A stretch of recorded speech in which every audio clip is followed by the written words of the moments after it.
afternoon, everyone. This is Miss Vanessa again from Five Corners. I'm a youth services librarian, and I'm here to do a STEAM craft with you.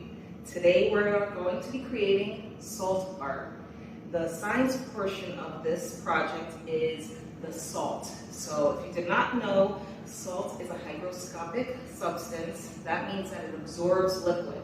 So that's why we use salt when we preserve food, so it doesn't go bad because it absorbs all the moisture in food and it keeps it from going bad by preventing bacteria that will grow on it, because when food is moist and there's liquid, bacteria grows on those surfaces and food spoils quickly. So that's why it's good to use salt, because of its hygroscopic properties. It sucks up all of the moisture and prevents food from going bad. So we have things like cold cuts that last a long time.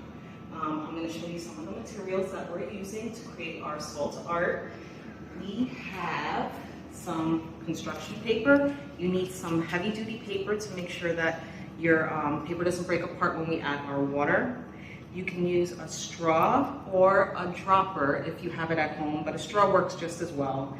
And you have some paint, some cups, and a little bit of water. This is going to create the colors that we're going to use to do our salt art. If you have food coloring at home, I would use food coloring just to see the difference, because with food coloring, the liquid will be a little bit brighter. Right now, using the paint, we kind of have pastel colors, so it will be a brighter art if you have food coloring. But let's get into creating our salt art in the next clip.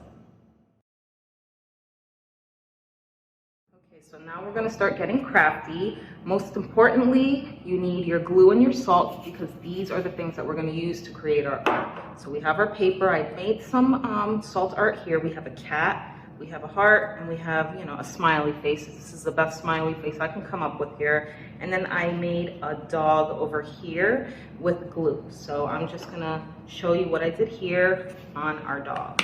So first, you're going to, of course, make your design, whatever you like, with the glue, and then you're going to pour your salt over it.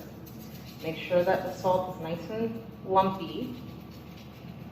And it's going to be a little messy, parents, so I'm sorry in advance.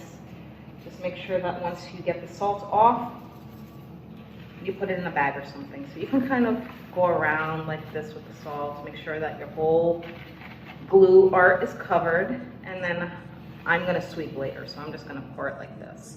What you'll do is you'll leave this waiting to dry for a while. So I've already waited for mine to dry over here. Once it's dried, you can start.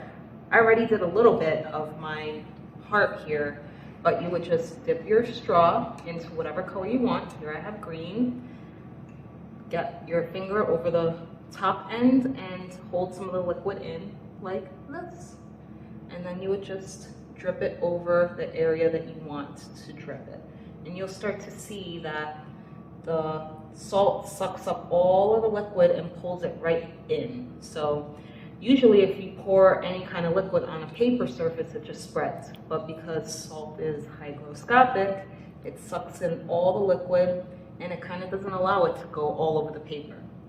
So you would just keep doing this for as long as you want, as many colors as you want, and you'll have very fancy salt art. And we're learning about how hygroscopic salt is.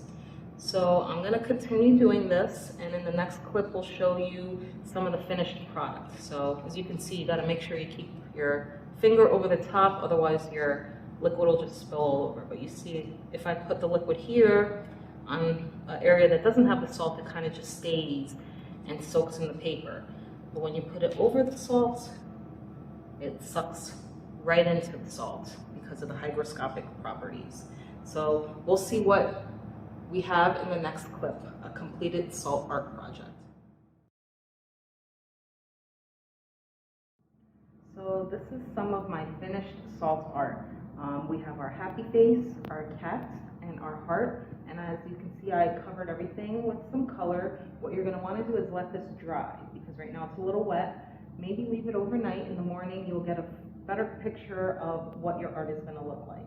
I also have a completed sun over here, which I use just yellow.